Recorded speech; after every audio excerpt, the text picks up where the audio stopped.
What's going on, YouTube? Thomas L here.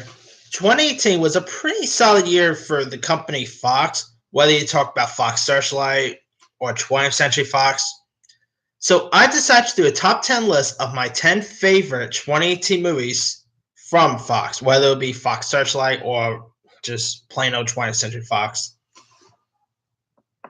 So with that being said, here's my 10 favorite list.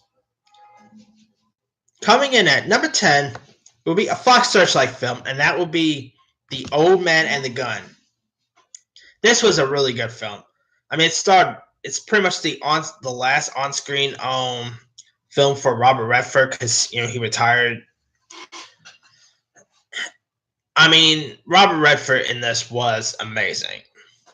He plays like a 70-year-old bank robber guy named Forrest Tucker, who decides to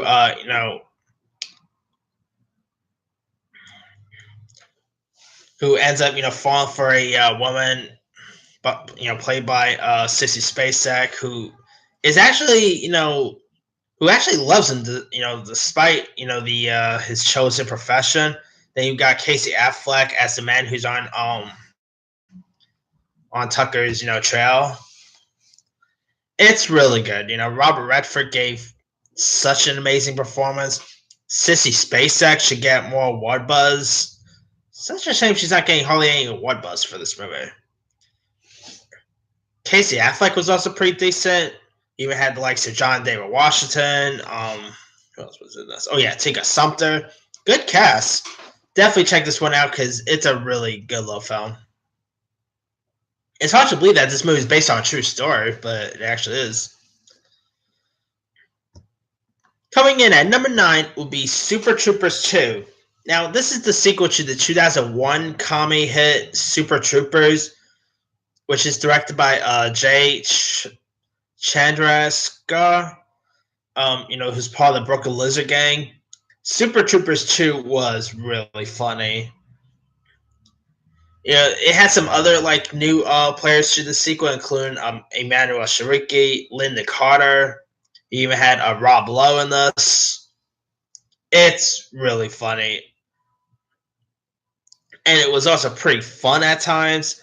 I mean, yeah, Super Troopers 2 was a joy. And I'm probably on the verge of calling maybe a little better than the first Super Troopers. First one is good, but I might actually even prefer the sequel a little more. And if they now still do a third one, I'm down to see another one. I just hope we don't have to wait for 15 more years for another Super Troopers, but we'll see what happens there. All right, coming in at number 8 is Can You Ever Forgive Me? Can You Ever Forgive Me is a really good little film. I mean, it's getting lots of award buzz. I mean, Melissa McCartney is getting some award buzz. Richard E. Grant will most likely. I think he'll probably actually win an Oscar. I'm calling it. If he gets nominated, I won't be surprised if he ends up winning. Because Richard E. Grant was amazing in this. And Melissa McCartney pretty much gave one of the best performances of her career. She's shown she could do more than just comedies. It's also directed by Morel Heller, who also has that new Mr. Rogers movie, which I can't wait to see. I mean, the character of Lee Israel is not really that likable. I will admit there. She's not a likable person. But Melissa McCarthy still played that role really well. And yeah, I mean, if you guys haven't seen it, I highly recommend it. It's a really good film. Coming in at number 7 will be The Predator. Now, this movie didn't really get great reviews, and quite frankly, it did not do that well in the box office. But I gotta say, I had fun with it. It was a fun time. The Predator was. I really like the look of the Predator in the new one. Shane Black, he did a really good job, with directing this. Olivia Munn was actually pretty good. Keegan-Michael Key stole some scenes. Boyd Holbrook was also pretty good here. He even had Sterling K. Brown for all you This Is Us fans. Jacob Tremblay was pretty good. I don't know why lots of people didn't really like this movie because it was really fun. I mean, is it great? maybe not. It's not that great of a movie, but it's or not half bad as many people may out to be. And too bad it didn't do well in the box office because I would love to have seen another one. Coming in at number 6 is the heist film Widows. Now, this movie was really good pacing. It also had some good performances by Viola Davis. Liam Neeson was in this. Colin Farrell, Cynthia Rivera. Who else? Oh yeah, Robert Duvall, Michelle Rodriguez, Elizabeth Debicki. Really good cast. Sorry about that. Anyway, had really good performances. The heist aspect of this film was pretty decent. It's a really amazing film.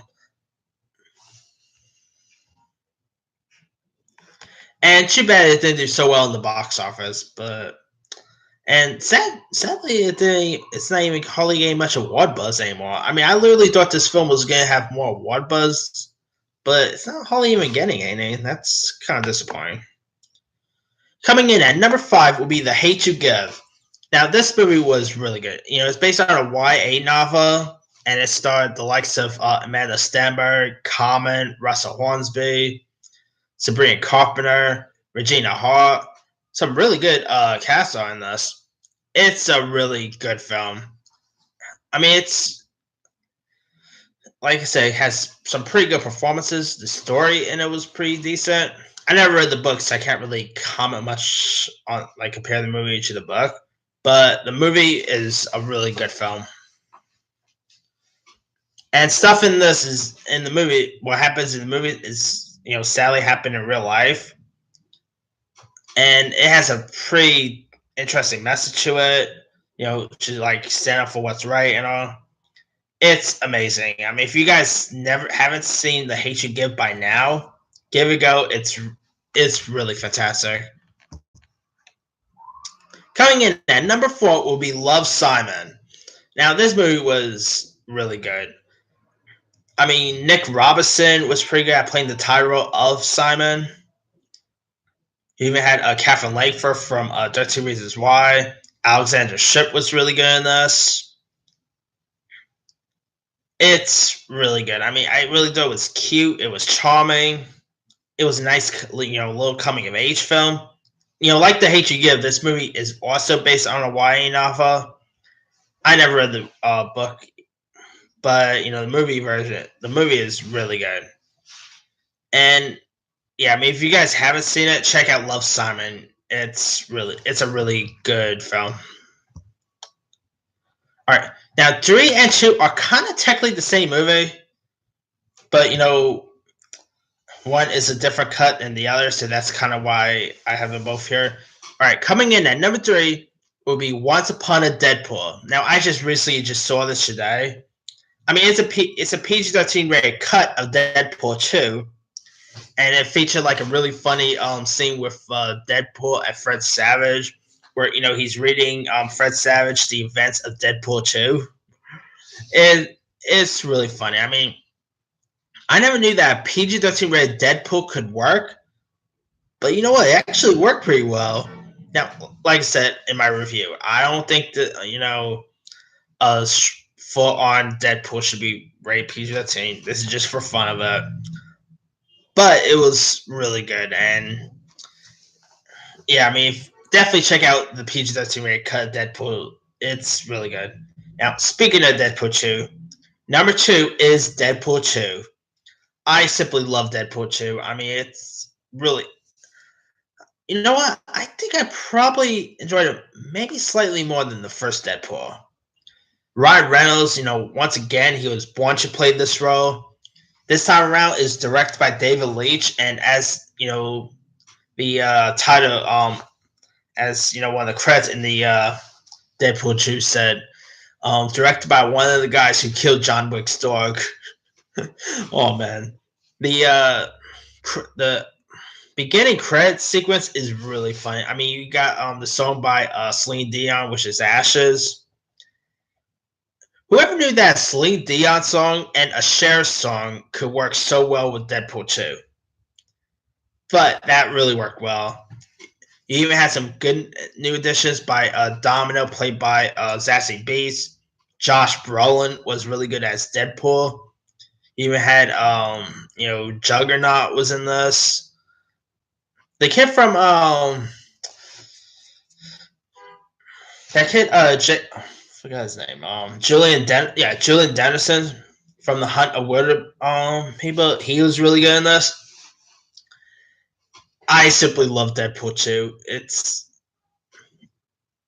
I kind of already talked about this before, but if the Fox and Disney deal goes true, I still hope we get Ryan Reynolds back as Deadpool. I mean, I'm sure there could be other actors who could maybe even do Deadpool better, but it would be hard to top Ryan Reynolds because him as Deadpool is just perfect. And I'm still hoping we get a Deadpool 3, but if the Fox and Disney deal goes true, I'm not 100% sure what's going to happen with Deadpool, but we'll see what happens there. Coming in at number 1 is Bohemian Rhapsody, the movie musical film about Queen. Rami Malek, I mean, him as Freddie Mercury is amazing casting. I'm really hoping he gets an Oscar nomination. He's that good.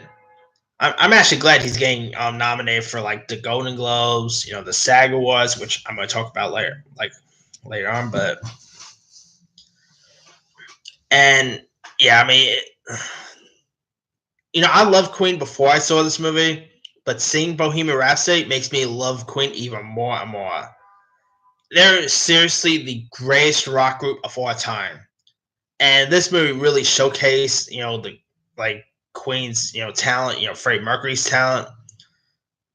I really like the scene with the Live Aid performance. That scene literally looked realistic. I simply love Bohemian Rhapsody. To me, it's probably the best movie of the year. It's that good. It's really that good of a film. And if you guys still haven't had a chance to check out Bohemian Rhapsody yet, check it out, especially if you're a fan of Queen, or even if you're not a Queen fan, I think you'll probably still appreciate this. Actually, if you're not a Queen fan before and you watch Bohemian Rhapsody, this movie will probably make you become a fan of Queen. But yeah, again, who aren't fans of Queen? Let's be for real there. But yeah, that's pretty much it for my 10 favorite 2018 movies from Fox. Let me do the quick rundown. Number 10, Old Man and the Gun. 9, Super Troopers 2. 8, Can You Ever Forgive Me? 7, The Predator. 6, Widows. 5, The Hate You Give. 4, Love, Simon. 3, Once Upon a Deadpool. 2, Deadpool 2. 1, Bohemian Rhapsody. Now, there's a few other ones. I mean, there's some ones that I thought was horrible. I mean, this year we, had Maze Runner Death Cure, which was not that good. There was that Darkest Minds film, which was horrible. Which that also had Amanda Stenberg in it, by the way. Bad Times at the El Royale was really disappointing, and Red Sparrow, that was also pretty disappointing. But there was other Fox Searchlight movies that was pretty decent, like the recent The Favorite with Olivia Colman and Emma Stone. That was really good. And Oz the Dogs was good. Trying to think was a solid, decent year for movies from Fox. Look forward to see what Fox has in store for us next year now. But let me leave it to you guys. What are your favorite 2018 movies from the company Fox or Fox Searchlight? Drop a comment below. Don't forget to like, subscribe, hit that bell for more notifications. This here is Thomas L. signing off.